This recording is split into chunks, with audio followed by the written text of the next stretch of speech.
नमस्ते दोस्तों, चलिए आज एक नई कहानी सुनते हैं। कहानी का नाम ममता पर चोट। ताई जी की सोच पर घृणा हुई। तभी नीतू को गुजरे मात्र एक ही दिन हुआ था और इन्हें सूझी कि वह अंकित की दूसरी शादी कर दें। तभी बिगड़ैल और जिद्दी सीमा की शादी की भी बात अंकित से चलने लगी, लेकिन अंकित ने साफ इनकार करते हुए अपने सहकर्मी नीतू से प्रेम विवाह किया था। मैंने उसका साथ दिया था। इस वजह से ताई जी और मौसी जी मुझसे चिढ़ गईं। इधर सीमा की भी शादी हो चुकी थी, लेकिन उसके झगड़ालू स्वभाव के कारण 1 साल के अंदर ही उसका अपने पति से तलाक हो चुका था। अंकित नीतू की पहली संतान बेटा नितिन था, जो लगभग 5 वर्ष का था। दूसरी बार जब नीतू गर्भवती हुई तो उसने वह बच्चा मुझे देने का वचन दिया था। यह सुनकर मेरी आंखों में आंसू आ गए। 10 वर्ष बीत चुके थे। 10 वर्षों से सूने पड़े ममता के आंगन में अचानक बाहर आ जाएगी, मैंने सपने में भी नहीं सोचा था। उसके इस निर्णय से मैं बहुत प्रसन्न होकर उसे गले लगा लिया। देवरानी जेठानी के मध्य ऐसा आत्मीय कम ही देखने को मिलता है, लेकिन एक बच्चे की वजह से हमारा रिश्ता इतना अटूट और भावना प्रधान बन गया। लेकिन होनी को कौन टाल सकता है। प्रसव के दौरान आई जटिलताओं के कारण नीतू की मौत हो गई, लेकिन बच्चा बच गया। उसको अपनी कोकजाई संतान समझकर सीने से लगा लिया। शाम के समय ताई जी माँ जी से बोली, रेखा, नीतू तो चली गई, लेकिन अब यह सोच अंकित और उसके बच्चे का क्या होगा। हाँ दीदी, यही चिंता तो मुझे भी सता रही है। बच्चे का क्या होगा। अंकित की उम्र ही क्या है, बेचारा कैसे काटेगा बिना औरत के अपनी पहाड़ सा जीवन। मुझे माँ जी की सोच पर क्रोध आया। उन्हें नीतू की मौत का गम ही नहीं, बल्कि अंकित को लेकर इस बात की फिक्र थी, वह बिना औरत के जीवन कैसे काटेगा।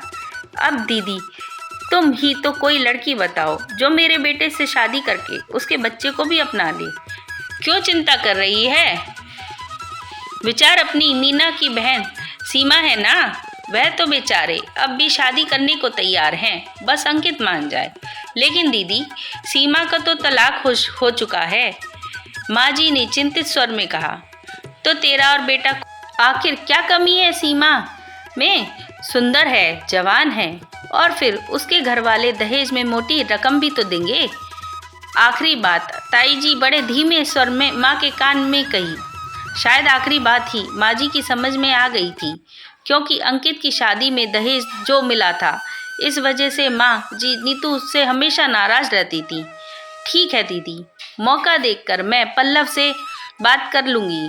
रेखा, लोहा जब गर्म हो चोट तभी करनी चाहिए। अभी अंकित दुख में डूबा हुआ है और उसके सामने बच्चों के भविष्य का भी सवाल है।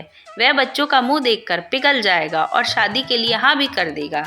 देवरानी जेठानी की बातें सुनकर मुझे लगा जैसे ये दोनों किसी राजनीतिक मुद्दे पर बड़ी गंभीरता से विचार में कर रही हैं।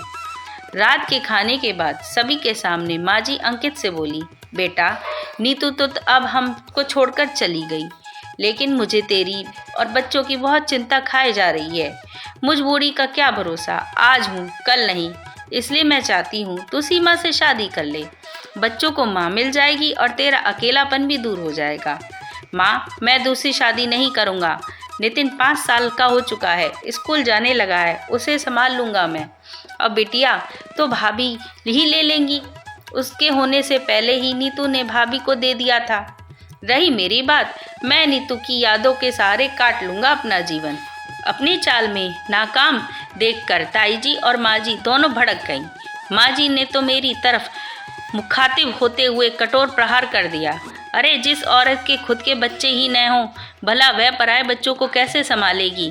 और तू अपना पहाड़ जैसा जीवन नीतू की यादों के सहारे काटने को कह रहा है। यह तू अभी भावात्मक जोश में बोल रहा है। भरी जवानी में बिन साथी के रहना मुश्किल है, यह प्रकृति का नियम है। माँ जी की बात सुनकर मेरे अंदर क्रोध की ज्वालामुखी फूट गया। अगर मैं बच्चों का नहीं संभाल सकती तो क्या गारंटी है कि सीमा या अन्य कोई लड़की बच्चों को संभाल लेगी।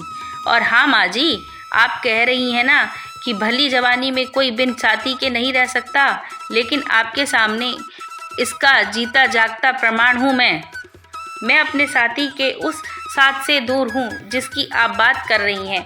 शादी की पहली ही रात मालूम हुआ कि मनोज शारीरिक संबंध बनाने में अक्षम है।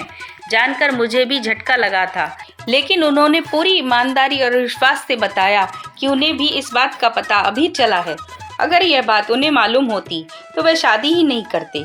सरल हृदय मनोज ने उसी रात निवेदन किया कि वह उसे त्याग कर दूसरा विवाह कर ले, जब मुझे तलाक देकर आज़ाद कर देंगे।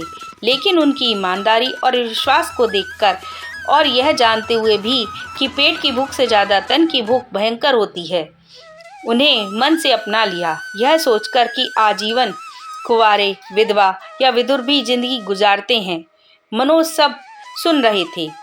उनके सीने से लगकर रोड पड़ी, प्लीज़ मनोज, मुझे माफ़ कर दो।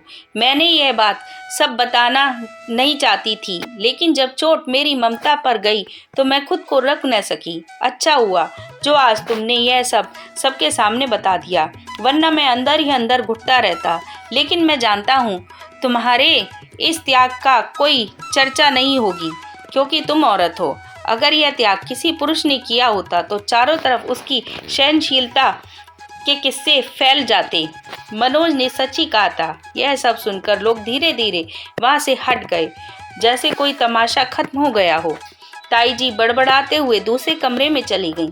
माँ जी बस इतना बोली, रोली, मुझे तुम पर पूरा भरोसा है, तुम बच्चों को संभाल लोगी। अंकित शादी करे या ना करे उसका निजी मामला है। यह कहकर माँ जी ने अपने कर्तव्यों की इतिश्री कर दी। अगर आपको मेरी कहानी अच्छी लगे तो प्लीज़ लाइक, शेयर और सब्सक्राइब जरूर करें। Thank you.